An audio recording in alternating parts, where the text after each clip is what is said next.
सभी को नमस्कार। गुरु महाराज के चरणों में ध्यान करके आज हम विनय पत्रिका के पद संख्या 10 का भावार्थ समझेंगे। आइए शुरू करते हैं। मोहतम तरणी हर रुद्र शंकर शरण हरण मम शोक लोकाभिरामम बाल शशि भाल सुविशाल लोचन कमल काम सतकोटि लावण्य धामम। इस पद का भावार्थ है, हे शिव, मोह अंधकार का नाश करने के लिए आप साक्षात सूर्य हैं। हे हर, हे रुद्र, हे शरण्य, हे लोकाभिराम, आप मेरा शोक हरण करने वाले हैं। आपके मस्तक पर द्वितीय का बाल चंद्र शोभा पा रहा है। आपके बड़े बड़े नेत्र कमल के समान हैं। आप 100 करोड़ कामदेव के समान सुंदरता के भंडार हैं। दूसरा पद है, कंबु कुंदेन्दु कर्पूर विग्रह रुचिर तरुण रवि कोटि तनु तेज भ्राजय भसम सर्वांग अर्धांग शैलात्मजा व्याल नृकपाल माला विराजय। इसका भावार्थ है, आपकी सुंदर मूर्ति शंख कुंद चंद्रमा और कपूर के समान शुभ्र वर्ण है। करोड़ों मध्याह्न के सूर्यों के समान आपके शरीर का तेज झलमला रहा है।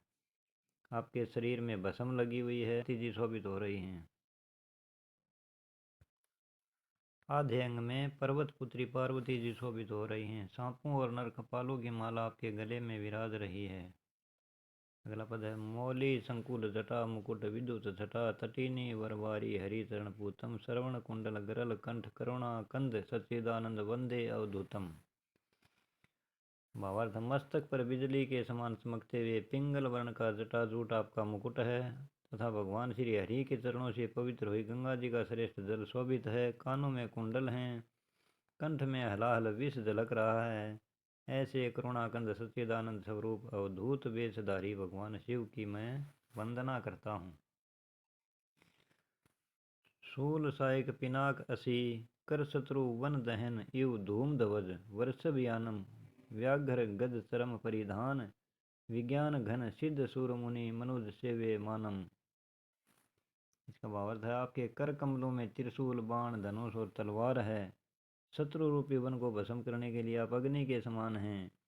बैल आपकी सवारी है। बाघ और हाथी का चमड़ा आप शरीर में लपेटे हुए हैं। आप विज्ञान घन हैं, यानी आपके ज्ञान में कहीं भी अवकाश नहीं है तथा आप सिद्ध देव मुनि मनुष्य आदि के द्वारा सेवित हैं। तांडवित नृत्य पर डमरू डिम डिम परवर अशुभि भांति कल्याण राशि महाकल्पांत ब्रह्मांड मंडल दवन भवन कैलाश आसीन काशी। यज्ञ सर्वज्ञ यज्ञेश अच्युत्य विभो विश्व भव दंश संभव पुरारी ब्रह्म इंद्र चंद्रारक वरुणाग्नि वसु मरुत यज्ञ अर्ची भवदम अग्रही सर्वाधिकारी। इसका भावार्थ है, आप तांडव नृत्य करते हुए डमरू को डिम डिम डिम डिम बजाते हैं। देखने में अशुभ प्रतीत होने पर भी आप कल्याण की खानी हैं। महाप्रलय के समय आप सारे ब्रह्मांड को भस्म कर डालते हैं। कैलाश आपका भवन है और काशी में आप आसन लगाए रहते हैं। आप तत्व के जानने वाले हैं, सर्वज्ञ हैं, यज्ञों के स्वामी हैं, सदा अपने स्वरूप में स्थिर रहते हैं, व्यापक हैं। हे पुरारी, आप संसार के भव भय जन्म मृत्यु रूपी कष्ट का नाश करने वाले हैं। ब्रह्मा इंद्र चंद्र सूर्य वरुण अग्नि 8 वसु और 49 वायु और यम आपके चरणों की पूजा करने से ही सर्व अधिकारी बन गए हैं, सब पर अधिकार करने वाले।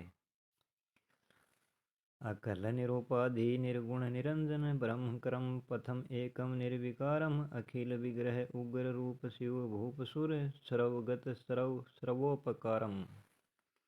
आप कला रहित उपाधि रहित निर्गुण निर्लेप हैं, परब्रह्म हैं, कर्म पथ में एक ही हैं, अजन्मा और निर्विकार हैं। सारा विश्व आपकी ही मूर्ति है। आपका रूप बड़ा उग्र होने पर भी आप मंगलमय हैं। आप देवताओं के स्वामी हैं, सर्वव्यापी हैं, संहार करता होते हुए भी सबका उपकार करने वाले हैं। ज्ञान वैराग्य धन धर्म केवल्य सुख सुभग सौभाग्य शिव सानुकूलम तदपि नरमूढ़ आरूढ़ संसार पथ भ्रमत भव विमुख तव पाद मूलम। हे शिव, आप जिस पर अनुकूल होते हैं उसको ज्ञान वैराग्य धन धर्म केवल्य मोक्ष और सुंदर सौभाग्य आदि सब सहज ही दे देते हैं या उसे सहज ही मिल जाते हैं।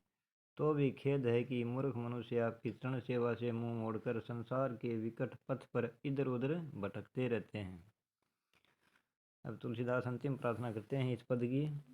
नष्टमति दुष्टति कष्टरत खेदगत दास तुलसी शंभु शरण आया हे कामारी देहि श्री राम पद पंकजे भक्ति अनवरत गत भेद माया।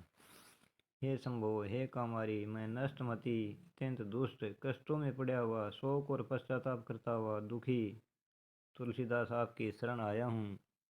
आप मुझे श्री राम के चरणारविंदों में ऐसी अनन्य एवं अटल भक्ति दीजिए जिससे भेद रूप माया का नाश हो जाए।